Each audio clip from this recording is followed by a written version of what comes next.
I'm Lauren Bennett, 31 years old, and I spent 4 years quietly handing over $9,000 every year so my little sister could become a doctor. The day she finally graduated, I showed up proud holding a gift I'd spent weeks tracking down. She took one look at me and said, "You've done your part. You shouldn't be here." I stood there frozen as our mother laughed and told me, "Lauren, know your place." That was the moment I realized what I was to them: not a sister, not a daughter, just the means to an end. Before I get into how everything came undone, after that, drop a comment and tell me where you're listening from, and hit like and subscribe if you've ever sacrificed something big for someone who didn't even say thank you. Growing up in the Bennett household, roles were set early. I was the steady one 5 years older than my sister Megan. From the time we were kids, it was made clear she was the gifted one, the one going places. I was the helper. Not because they said it outright, but because every day made it clear. "Lauren, make sure Megan finishes her science fair display," Mom would say, even if I had my own paper due the next morning. "Megan needs to study. She's not like you. She has real potential." By the time I was 23, I had a full-time job as a junior agent at a real estate firm in Raleigh. I didn't go to college, but I worked hard, saved every dollar I could, and had nearly $30,000 set aside toward buying a small condo. My parents said that was nice, then changed the subject back to Megan's GPA. When she got into Winston Medical in 2020, they threw a party like she'd been elected president. "My dad got choked up during the toast first doctor in the Bennett family," he said, raising his glass. "We always knew she was meant for greatness." That night, once everyone had left, Megan found me cleaning up the kitchen and whispered, "I don't think I can afford this." She had a partial scholarship, but the rest. My parents had used up their savings for her undergrad. Dad's flooring business had slowed down after the pandemic. Mom's paycheck as a school aide barely covered utilities. 2 weeks later, I met Megan for coffee. Same place we used to go as kids. I handed her an envelope, my first $9,000 check. I told her it was a gift, not a loan, an investment in her future. She cried, hugged me, said she'd pay me back once she was on her feet. When we told our parents, they looked more relieved than surprised. Dad patted my shoulder. Mom smiled and said, "Well, you've always been smart with money." I spent that fall helping Megan move into her campus apartment, stocked the fridge, set up her desk, even surprised her with a set of noise-canceling headphones for studying. For a moment, it felt like we were sisters again, not just roles in some family story. At her first semester dinner, she raised a glass to me, said she wouldn't be there without her amazing big sister. For once, I felt seen. Not for being useful, but for being her. I didn't know that would be the last time she'd thank me. The first shift came that winter. I had invited her over for dinner, made her favorite pasta, bought wine to celebrate her perfect first-year grades. I told her I'd been promoted to senior agent youngest in the office to do it. She barely looked up from her phone and said, "That's nice," then launched into a story about a research project she'd been invited to join. That was the beginning of a new pattern. Her calls got shorter. Her updates came only when she needed more money.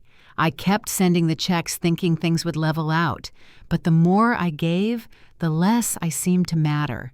And just like that, everything I had put on hold for her, my condo, my vacations, even my health, started to slip further and further out of reach. I didn't know it yet, but the next time I opened my bank app, something inside me would finally shift, and it would set off a chain of events that none of us would come back from. It was a Sunday in early March, and I was standing in line at the grocery store when I got a text from Megan. "Hey, would you mind helping with rent again this month, just until my stipend clears?" I hate asking. The message came with a heart emoji. I glanced at the total on the screen, $147.23. The cart was full of basics: produce, paper towels, cleaning supplies. I moved the last of the items onto the conveyor belt and texted back, "Sure, I'll transfer it tonight." Later that evening, after updating my budget spreadsheet and transferring another $100 to Megan's account, I sat down with a frozen burrito and opened Instagram. The first photo on my feed stopped me cold. Megan dressed in a silk blouse sitting at Morton's downtown, surrounded by smiling classmates. The caption read, "Post-exam treat with my people, #FutureMDs, chat earned." I looked at the steak in front of her, one of those dry-aged cuts that ran close to $200 a plate. I scrolled again. The next photo was from the weekend before a candlelit spa cabin captioned "Self-Care Saturday with Natalie Grateful." That weekend, she'd told me she was skipping groceries and had Venmo requested $80 for basic expenses. That following Wednesday, I called her. "Megan," I said carefully, "I just want to understand. You said last week you were struggling to pay rent. Then I saw the dinner photos." She cut me off. "Oh my God, Lauren, are you monitoring my social media now?"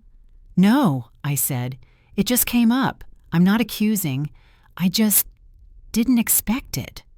She let out a long sigh. "Those were gifts, okay. Natalie covered the spa. Ethan paid for dinner. I didn't spend your money on any of that."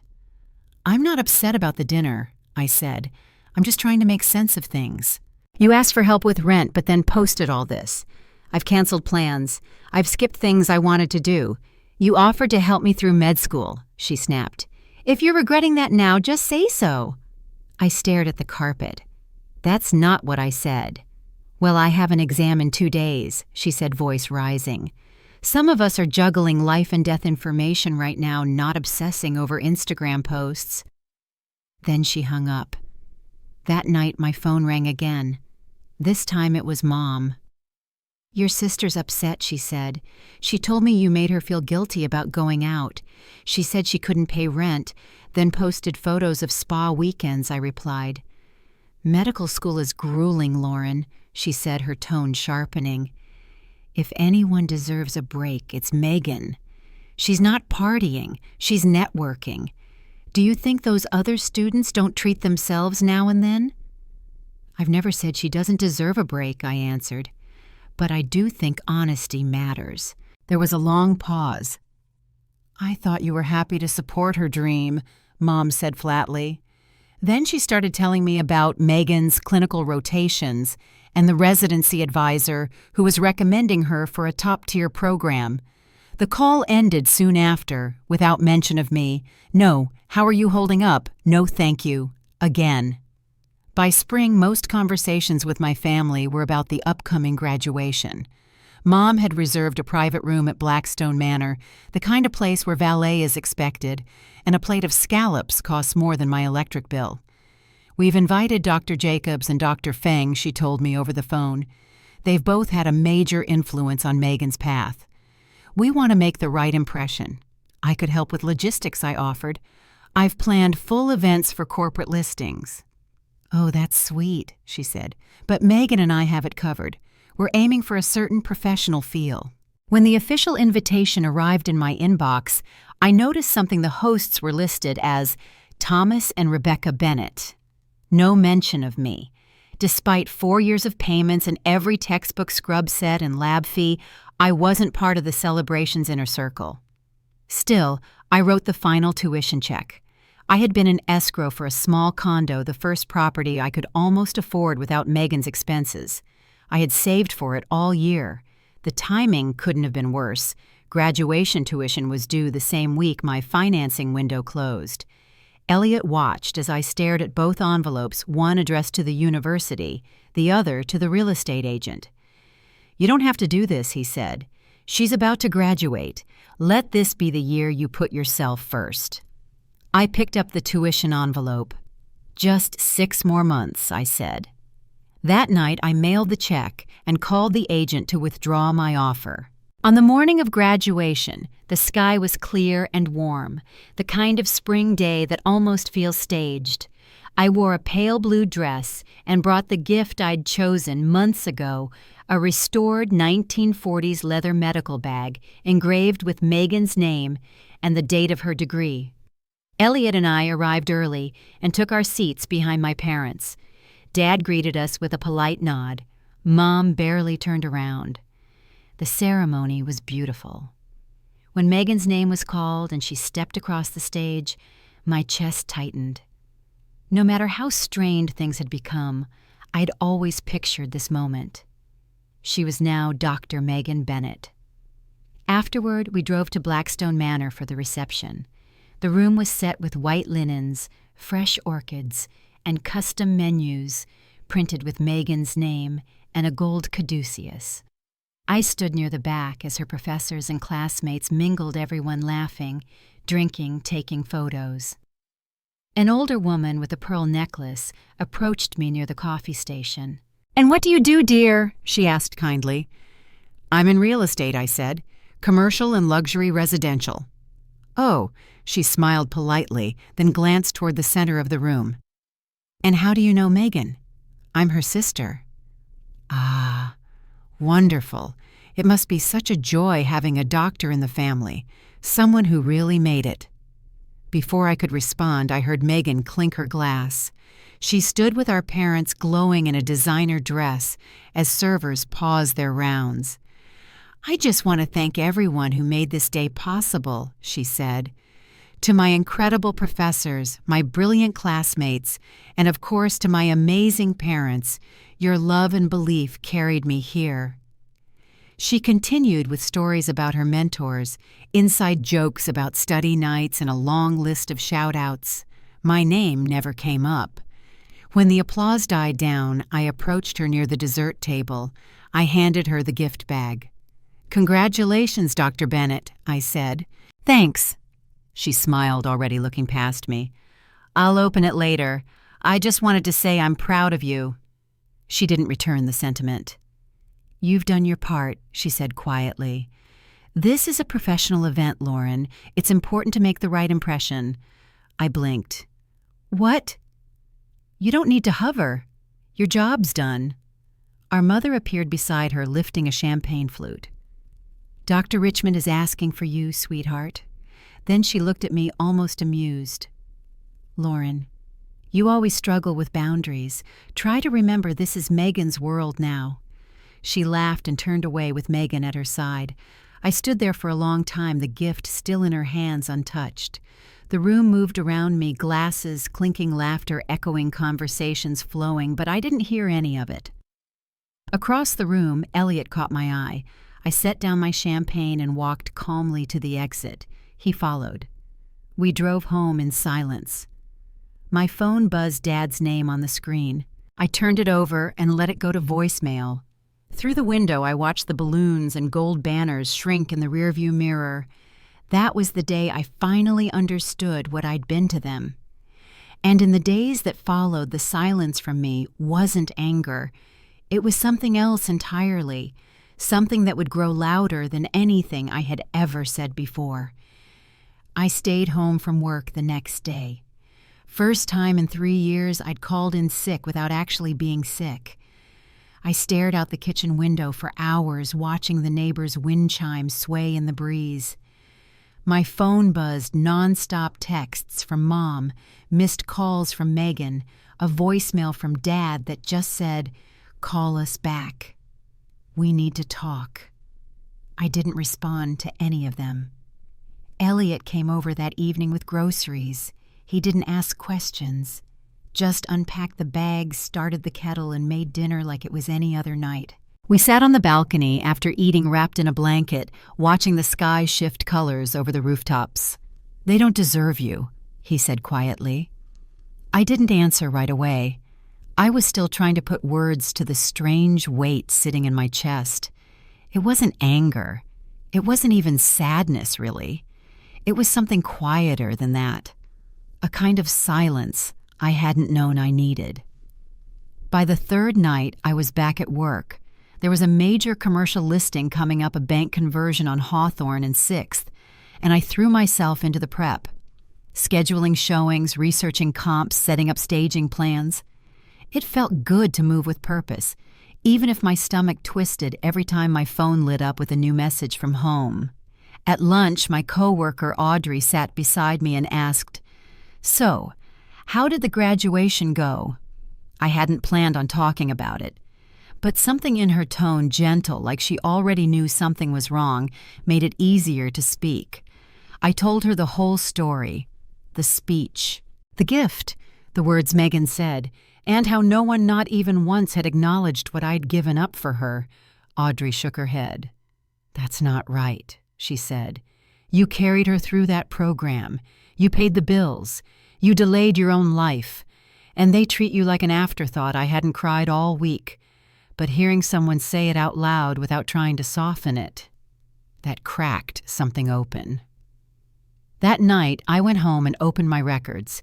Every tuition check, every Venmo transfer, every receipt for textbooks and equipment. I started a spreadsheet calculating the total across 4 years, just over $36,000 in direct payments. Another $4,800 in expenses. With interest, it was close to $45,000. I hadn't realized how much until I saw it all laid out. But the money wasn't the hardest part. It was everything I didn't do so I could keep doing that. The condo I walked away from, the savings I paused, the vacations I never took, the dentist appointment I rescheduled 3 times until the tooth cracked and had to be pulled. Seeing it all there in black and white didn't make me angry. It made things clear. That week, Dad called again. His message was different this time, quiet, hesitant. "Lauren, I don't understand what happened. Your mother's very upset. Just call us, please." I sent back a text, "I need time." 3 days later, Megan sent a text too. It was longer than usual. No emojis. "I don't know why you're acting like this. You offered to help me with school. Nobody made you. Now you're treating it like I owe you something. I'm grateful, but not everything's about you. You chose not to go to college. You don't get it." I sat with that message for a long time, not because I didn't understand it, but because I finally did. A few nights later, Elliot and I sat down and talked through what I wanted to do next. He suggested I see a therapist, someone trained in family dynamics. I didn't argue. I found Dr. Eleanor Grant, a licensed therapist who specialized in complex family systems. At our first appointment, I brought in a box of old photo albums. We flipped through them together. There was one picture of Megan's 10th birthday cake decorations, a professional photographer, and another of my 16th, a sheet cake from the grocery store, half a balloon arch, no one in the frame except me. We talked through it all, the pattern of quiet dismissal, how I'd been raised to support, not shine. Dr. Grant used words I hadn't heard before: parentification, golden child dynamic, emotional displacement. But she also said something simple that stuck with me. They built a system where your value came from what you gave, not from who you are. I started journaling after that. Little things I remembered, like the time Dad missed my licensing ceremony because Megan had a science fair, or the way Mom always introduced her as our future doctor, but never had a title for me, not once. 3 weeks after the graduation, I sat down and wrote a letter, 10 full pages. I never planned to send it. I just needed to say it all. I wrote about the money. I wrote about the late nights, the missed birthdays, the meals I skipped when things got tight. I wrote about how it felt to hear, "You don't belong here," after 4 years of holding everything together. When I was done, I read it one last time. Then I tore it out of the notebook and burned it in the kitchen sink. The edges curled fast, turning black, then gray, then nothing at all. The next weekend, some coworkers invited me on a hiking trip upstate. I almost said no, but then I remembered how many weekends I had kept free just in case Megan needed something. So I packed a bag. The trail was steep. I hadn't done anything like that in years. My legs ached. My face got sunburned. I drank water from a canteen and slept in a tent that didn't quite zip all the way. And I came home feeling lighter than I had in a long time. That trip didn't fix everything, but it reminded me what it felt like to do something just because I wanted to not answer my phone, to not explain myself, to belong somewhere that had nothing to do with who I was helping. Almost 3 months went by before the next real message came. It was an email from Dad. Subject line, family meeting important. I opened it. Your mother and I expect you at dinner this Sunday at 6. Megan will be home before starting her residency. This needs to be resolved. No excuses. I forwarded the message to Dr. Grant. She read it and said, "We can prepare for that. But remember, you control your response, not their reaction." Sunday came. Elliot offered to come with me. I told him no. I needed to do this myself. When I pulled up in front of my parents' house, nothing had changed. Same wreath on the door, same porch light. Inside, they were already waiting, Mom and Dad on the couch. Megan in the chair by the fireplace, one chair across from them, clearly meant for me. Mom didn't wait for me to sit. "This has gone on long enough," she said. "Your behavior was completely inappropriate. You ruined what should have been the proudest day of this family's life." I sat down slowly, smoothed my hands across my lap. "How have you been, Mom?" "Dad, Megan?" She frowned. "We're not here for pleasantries. We're here to address your decision to isolate yourself and ignore everyone since the graduation." I looked around the room. Then I reached into my bag and pulled out a folder. Inside were copies of every check, every transfer, every receipt. I placed it on the table in front of them and said, "Let's start with this." And for the first time in a long time, the room went completely still, because I wasn't going to let silence speak for me anymore. My father was the one who reached for the folder first. He opened it carefully like he already knew what it was, but not how much it would hold. My mother didn't look at it. She sat back with her arms crossed, eyes fixed on me. "What is this supposed to be?" she asked. Her voice was sharp, tired, like she'd already made up her mind. "Documentation," I said. "Everything I paid for during Megan's medical school. Tuition, supplies, rent, help. It's all there." Dad turned a page. His brow tightened. Megan glanced toward the window. "You offered to help," she said. "Nobody forced you. I offered because I cared. Because I believed in you, I said. What I didn't expect was to be treated like I didn't belong the moment my part was done." Mom let out a sound, half sigh, half scoff. "This is what this is about. You're upset because you didn't get a thank you card." I didn't answer her. I looked at Megan. "You told me I shouldn't have come to your graduation. You stood there and said it like I was some stranger who had wandered in." "That was a professional event," she said. "It wasn't the time for personal drama. You said I was hovering. I was trying to focus on people who could help my career. I didn't want to get pulled into more family stuff." I nodded slowly. "And the gift I gave you that day, did you ever open it?" She hesitated. I don't know. It's in a closet somewhere." Dad looked up from the folder. "Rebecca," he said, his voice quiet, "did you know Lauren contributed this much?" "She has a good job," Mom replied. "No student loans." It was the least she could do. Something in the way she said it landed hard, like all those years of sacrifice were just a given, like I'd simply done what was expected of me. "I worked 70-hour weeks," I said, "skipped buying a home, delayed dental work.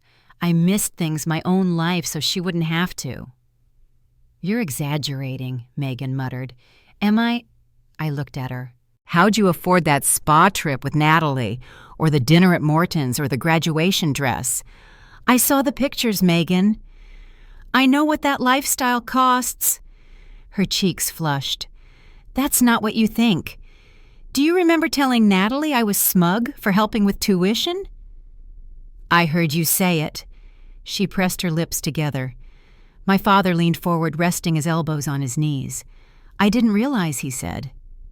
"Lauren, why didn't you say something sooner?" "I did," I said. "Not directly, maybe, but I tried." My mother stood abruptly. This is going nowhere. You came here to attack your sister and dump some financial printouts on the table. You've always resented her success." I stayed in my seat. "That's not true." "You didn't go to college," she snapped. "You made your choices. Don't blame us because you can't handle Megan's achievements." Dad's voice broke in. "Enough!" She turned surprised. "Thomas," she said as if warning him. He picked up the folder and held it in both hands. "This isn't about jealousy. It's about recognition. It's about how we failed to see what Lauren gave to this family." Mom looked away. Megan spoke again, her voice flat. "So what do you want?" "Repayment, a public announcement. I want to be seen for more than what I provided." I said, "I want to be respected. And I want an apology." "I'm not apologizing," she said. "You helped because you chose to. That doesn't entitle you to be involved in my career. I never asked to be involved," I said. "Just acknowledged. Just treated like someone who mattered." Mom crossed her arms again. "Well, you can rest easy now. Megan starts her residency next month. She won't need anything else from you." That sentence, so blunt, so final, shifted something inside me. I stood up. "You're right," I said. "My job, as you called it, is done. There won't be any more help. Not from me." Dad rose, stepping toward me. "Lauren, wait." He held out the folder. "This isn't right," he said. "We owe you more than this." I looked at him. "Yes," I said, "but I'm not waiting for it anymore." I walked out past the photos in the hallway, Megan at prom, Megan in her white coat, Megan on the honor roll board. I stopped at the front door just long enough to hear my mother say, "You're encouraging her victim routine," and my father say no. I'm seeing her clearly for the first time. I drove home with the windows down, letting the air cut through the tightness in my chest. There was no celebration waiting for me, no champagne, no speeches, just a quiet condo and a man who asked nothing from me but truth. That night I slept without dreaming. 1 year passed, and the life that came after looked nothing like the one I'd planned, but everything like the one I'd hoped for. The next part of this story begins with keys to something that was finally mine, and with a message from someone I never expected to hear from again. I closed the door behind me and leaned against it, letting the quiet settle. No one shouting, no one laughing at my expense, just the soft hum of my refrigerator and the faint ticking of the hallway clock. That night I pulled out the paperwork for the condo I'd walked away from a year earlier. The listing was gone sold to another buyer, but there were new ones now, and I was free to choose. Over the next few months I worked hard, not from pressure or guilt, but from focus. I started turning down clients who drained my time and energy, choosing projects that excited me instead. I specialized in historic homes and old buildings with charm. People noticed. Word spread. Audrey, my colleague from the agency, invited me to lunch one afternoon at a little cafe near the courthouse. After we ordered, she pulled out a folder and slid it across the table. "I've been thinking," she said. "I'm starting my own boutique firm. Mitchell & Hayes Real Estate. I want you as my partner. Equal split. We'll do it our way." I didn't answer right away. I ran my hand across the cover of the folder. Then I nodded. "I'm in." That summer, I bought a condo just south of downtown. Not the one I had originally planned on, but better. Light-filled. 2 bedrooms, a little balcony with space for herbs and morning coffee. The walls needed repainting, and the flooring had to be redone. But it was mine. Elliot helped me carry boxes up the narrow staircase, both of us sweating through our shirts. He brought me takeout on move-in day, and we sat cross-legged on the floor, eating sesame chicken out of paper containers. Later, as I unpacked the last of the kitchen items, he reached into his backpack. "I found this at an antique shop in Vermont," he said. "Thought it belonged in your office." He handed me a small shadow box. Inside was a vintage brass key mounted on cream linen. A little tag read, "Boston Row House, 1912. "Looks like something from one of your listings," he added. I smiled. It's perfect. He reached into his pocket. Then he knelt. No speech, no big show, just a velvet box held steady in both hands. "You don't owe anyone anything, Lauren," he said. "You've built everything on your own. I just want to stand beside you while you keep going." I said yes. 6 months after the dinner at my parents' house, I got a message from Dad. "Can we meet for coffee?" Just the two of us. We sat at a small diner off Route 7. He looked tired, smaller than I remembered. He pushed an envelope across the table. Inside was a handwritten letter and a check for $20,000. "This doesn't cover what you gave," he said, "but it's a start." I was wrong. We were wrong. I didn't touch the check. I read the letter instead. It wasn't polished or perfect, but it was real. He looked out the window. "Your mother and we've separated 3 weeks ago." I set the letter down. I didn't know. "We've been going through the motions for a long time," he said. "But after what happened with you, I started seeing things I hadn't wanted to look at before." We sat there for almost 3 hours.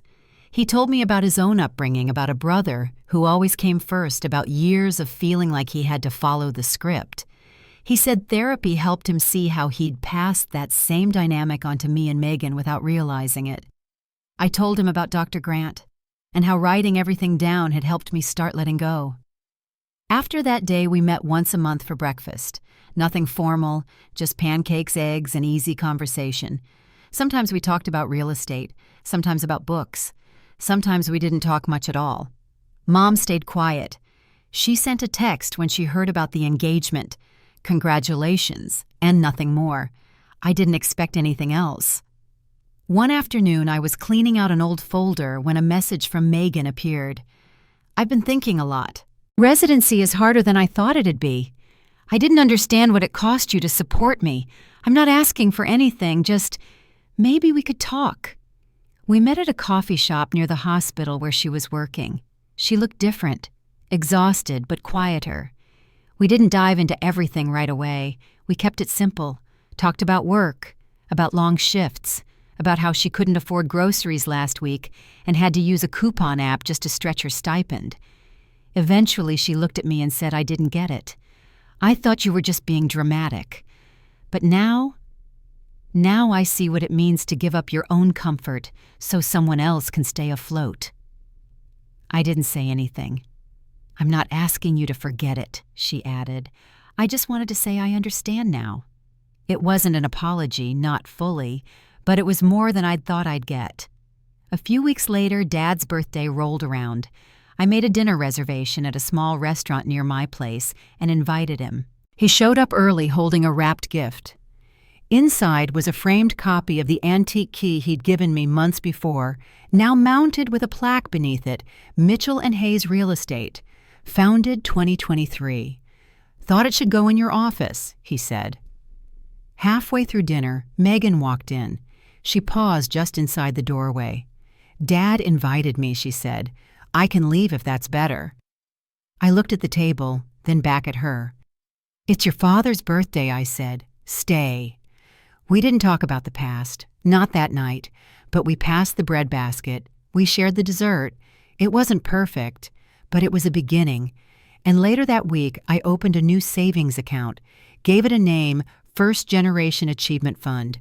It wasn't big, just enough to help one student a year buy textbooks or cover emergency costs. Students without family help. Students trying to make something of themselves while carrying more than most people saw. The first recipient was a young woman in architecture school.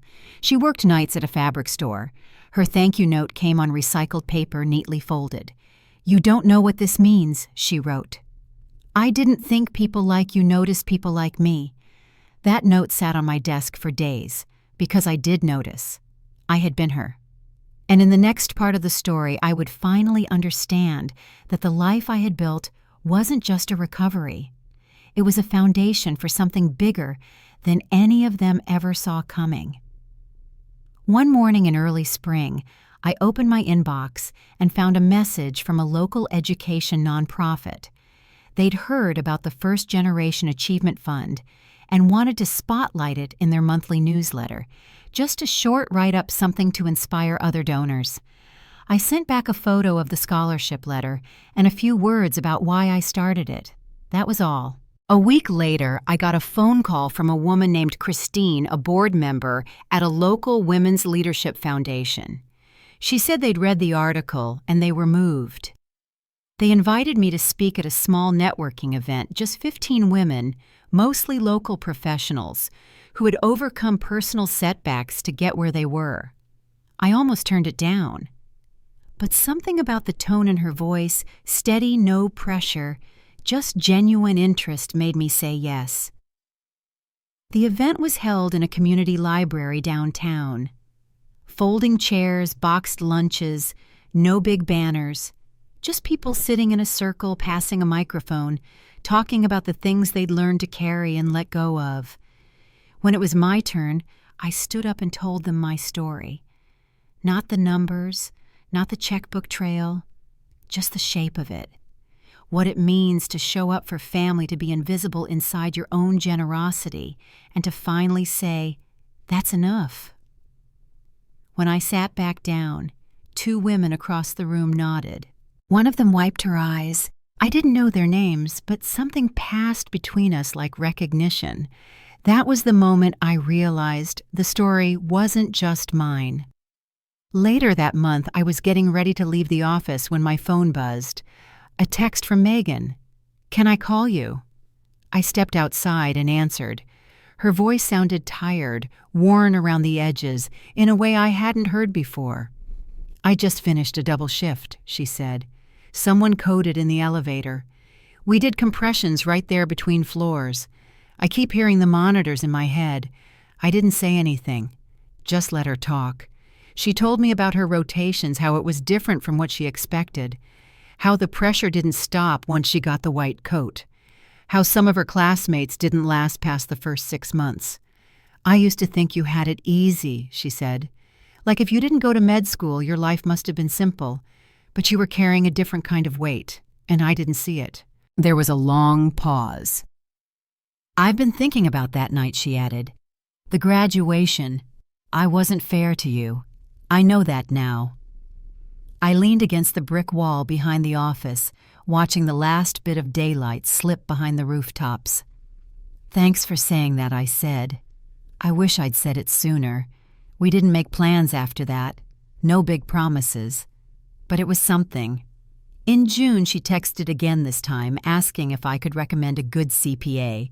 She wanted to set up her own budgeting system, start paying back some of her debts, maybe make a donation to the scholarship fund.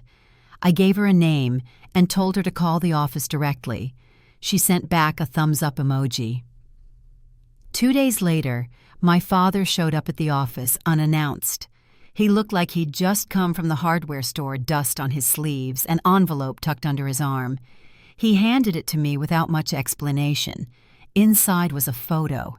Me, age 11, sitting at the kitchen table with a glue stick in one hand and Megan's science project board in front of me. I was cutting out labels. She was sitting beside me, legs swinging, holding a juice box. "I found it cleaning out the basement," he said. "Thought you should have it." There was writing on the back in my mom's handwriting, "Megan's First Place Regional Science Fair 2003. Nothing about who helped build it. I looked at the photo, then at my dad. He tapped the frame lightly. "I'm proud of you, Lauren. I know I haven't said it enough." I nodded. Later that week, Elliot and I walked the neighborhood after dinner.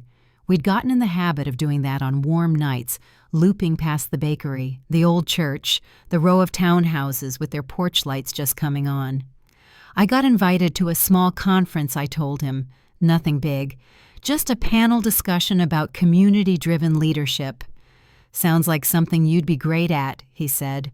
"I think I'm going to do it." We passed a house with hydrangeas blooming by the fence. Someone had hung wind chimes near the porch. I watched them move in the breeze. Megan called the next day in the middle of her break. She didn't need anything. Just wanted to tell me about a patient who reminded her of our grandmother, the one who used to knit blankets and give them away to the church nursery. She used to hum while she worked, Megan said. I remembered that today. I smiled. She gave me one of those blankets when I moved into my first apartment. We talked for 10 more minutes. Then she had to get back. The call ended the same way all our conversations did now. Not cold, not overly warm, just honest. Afterward, I opened my email and found a message from the foundation director where I'd spoken a few months back. They wanted to nominate the scholarship for a small community grant. It wouldn't be much, but enough to cover a few more students next year. I clicked reply and said yes, thank you, because it wasn't just about where the money went, it was about the message underneath it. And in the next part of this story, that message would carry me into the clearest decision I'd ever made, one that had nothing to do with anyone else's path, just my own. A few weeks after the grant announcement, I hosted a small open house at the new Mitchell & Hayes office. Just a few clients, colleagues, and neighbors. Nothing fancy, some lemonade cookies and a little sign by the entrance with our name etched in brushed metal. Around 4 p.m, I saw my father's truck pull up to the curb. He stepped out wearing a pressed shirt and slacks, holding a square gift box in one hand and something else tucked under his arm. When he walked in, I met him by the desk. "This is for the wall," he said, handing me a framed photo. It was the key he'd given me months ago, now mounted above a small brass plaque, Mitchell & Hayes Real Estate Established 2023. "You've built something real here, Lauren." I didn't say anything right away, just nodded and found a spot near the front to hang it. He stayed about 20 minutes, chatted with Audrey, and slipped out before things got crowded. But his name stayed on the sign-in sheet in his familiar block handwriting. Later that night, I was washing wine glasses when my phone buzzed. It was Megan. "Can I stop by tomorrow before my shift?" "Just for a minute." I told her to come by in the morning. She showed up wearing scrubs and sneakers, hair pulled back, no makeup. She looked tired but calm. She brought coffee for both of us and a manila envelope in her bag. "I wanted to give you something," she said, placing it on the counter. Inside was a short note and a printed statement from her personal account. "I started automatic payments," she said, "toward what I owe you. I know I'll never cover all of it, but I wanted you to know I haven't forgotten." I closed the folder gently. "Thank you." She looked around the condo, taking in the paint colors, the bookshelf near the window. "It's peaceful here," she said. "I never used to understand why you liked real estate so much." I smiled. "It's not about the houses. It's about the people who make them feel safe." She nodded. Before she left, she paused by the door. "I didn't know how much damage I'd done. I was so focused on surviving school, I didn't realize who I was stepping over. I didn't try to fix the sentence or make her feel better. I just listened." "Take care of yourself," I said. "I'm trying." That weekend, I got a call from the scholarship's first recipient, Emily, the architecture student from Springfield. She'd been accepted into a study abroad program in Florence.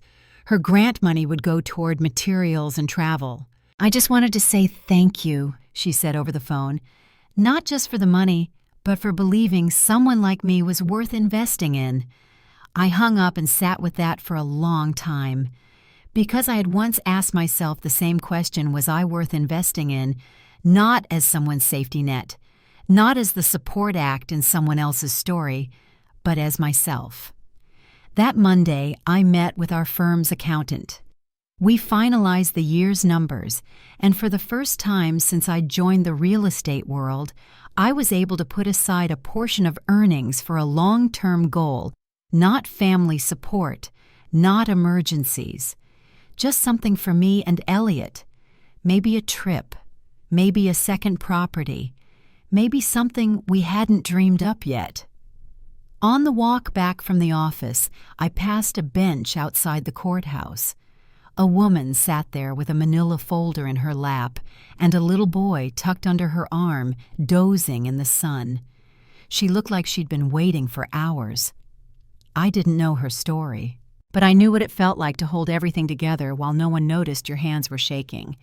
Back home, I found a postcard in the mail, a photo of Megan standing in front of her hospital's residency board.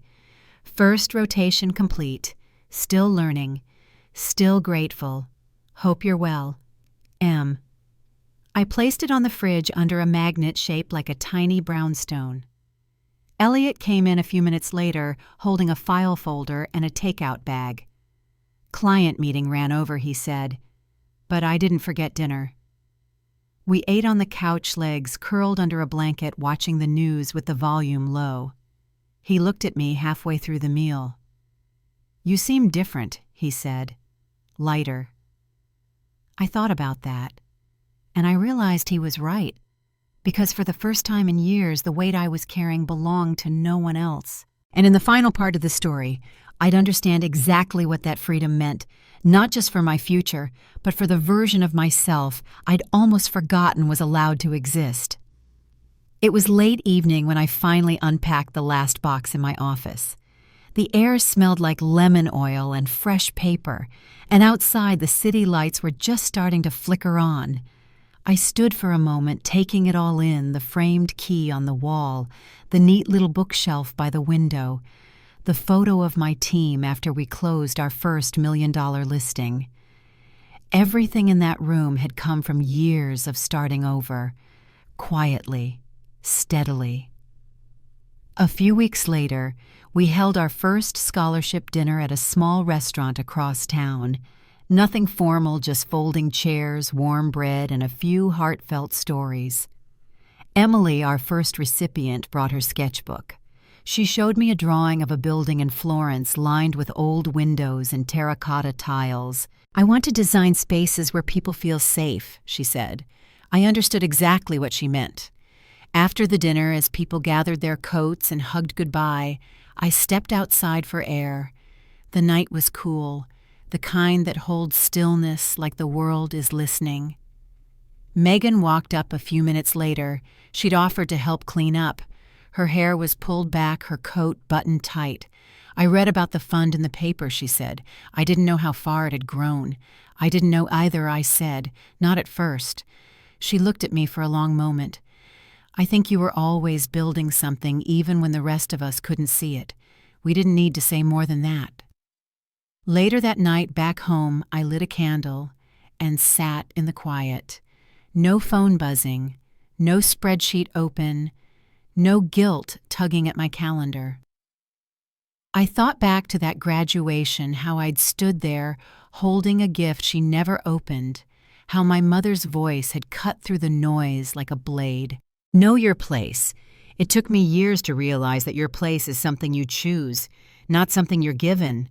Sometimes it's at the head of your own table. Sometimes it's holding the door open for the next person coming through. But it should never be a place where you are only valued for what you provide. It should be where you're seen, heard, respected. And if it isn't, then it's okay to leave and build something better.